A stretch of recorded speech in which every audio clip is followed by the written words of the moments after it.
É importante, enquanto aprendemos história, entender e compreender lendas e mitos. Sabemos interpretarmos as histórias populares.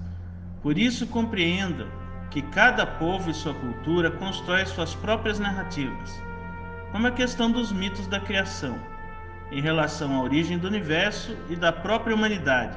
Na aula de hoje vamos conhecer alguns mitos da criação das culturas Yorubá, Tupi-Guarani e judaico-cristã.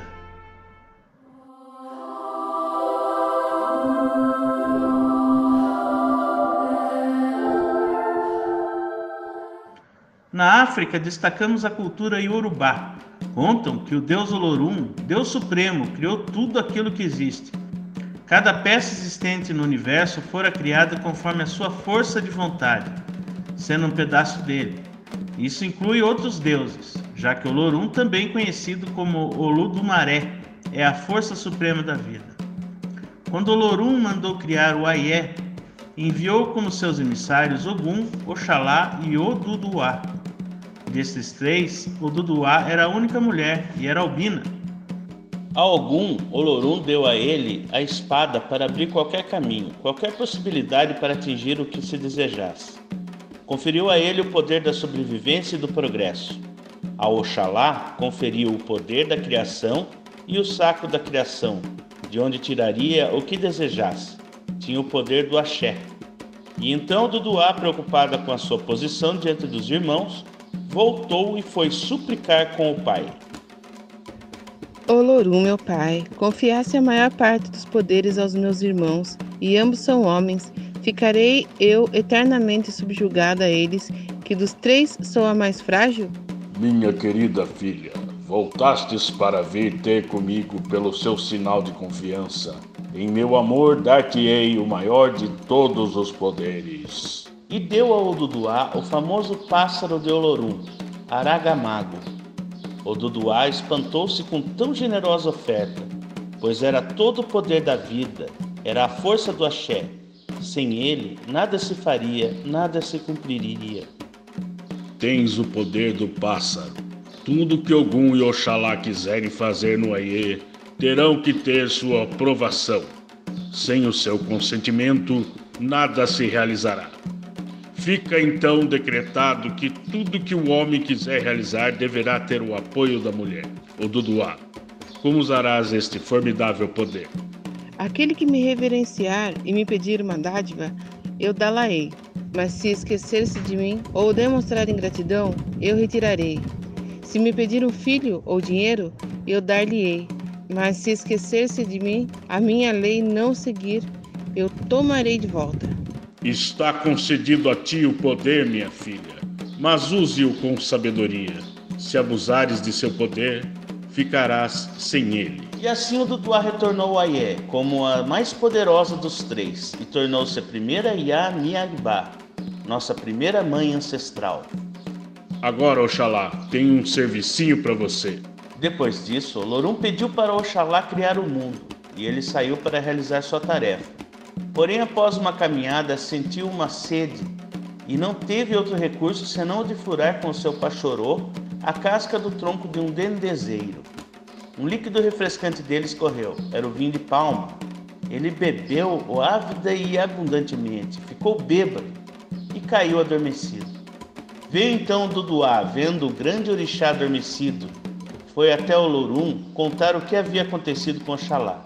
Olorum respondeu para ela: Se ele está nesse estado, vá você, Oduduá, vá criar o mundo.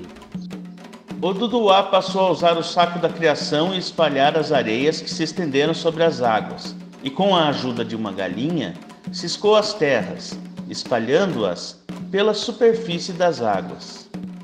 Mas após Oxalá acordar, soube que agora sua tarefa seria criar a humanidade.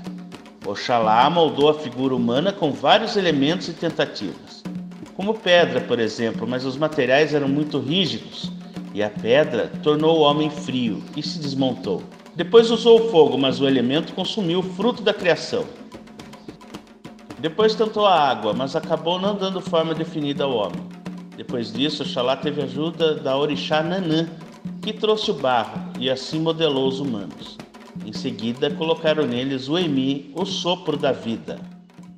Na América, temos a versão do mito da criação indígena a partir dos nossos índios tupi-guaranis. Nas lendas guaranis, apontam que no início de tudo, um ser supremo chamado Yamandu resolveu criar o mundo a partir de suas percepções, transformando-se em diferentes aves para compreender a dimensão de tudo. Dele surgiu o deus Tupã, representado como Deus Sol, assim como Jaci, representando a lua.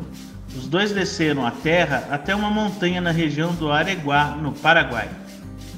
A partir desse ponto, que ele tocou a face da terra e tudo sobre o que estava em cima e embaixo dela, numa cerimônia, Tupã transformou estátuas de argila no homem e na mulher, onde receberam elementos da natureza. Depois assoprou a vida neles. Após criar o homem e a mulher, Tupã os deixou junto aos espíritos do bem e do mal. Muitas informações sobre a história dos hebreus baseiam-se na interpretação dos textos do Antigo Testamento. Consta dele, por exemplo, a interpretação feita por esse povo da origem do mundo e de muitas normas éticas e morais de sua sociedade.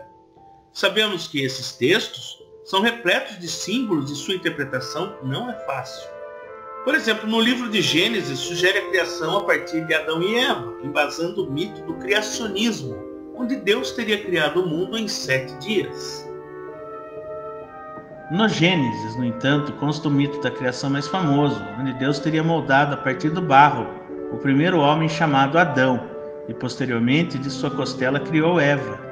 A história de Adão e Eva simbolicamente explica a origem dos povos a partir da visão judaica, e foi aceita a partir de adaptações nas religiões cristãs e islâmicas. Enfim, o mito da criação em diversas culturas expõe as perspectivas delas em relação ao surgimento da existência. Nota-se que tudo é guiado pelo modo de vida que levavam ao longo do tempo e como percebem o mundo. Não se afirma o que é certo ou errado, já que se tratam de representações pessoais de como tudo surgiu. Mas, de modo geral, é interessante acompanhar como cada povo se manifesta em relação a esse processo. Isso porque acabamos penetrando a composição cultural de civilizações tão antigas quanto o próprio questionamento. É uma aula de história mexendo com o fascínio e a sede de conhecimento humano. Vocês perceberam algo comum entre as 3 culturas diferentes? As 3 aparecem o barro como material originário da formação dos seres humanos. A ciência entende que os primeiros seres surgiram na terra, ocorreu no mar, aliás, nas terras submersas, terra e água, que é barro também. Dali surgiu criaturas unicelulares, como os plânctons, o que originou todo o processo de evolução.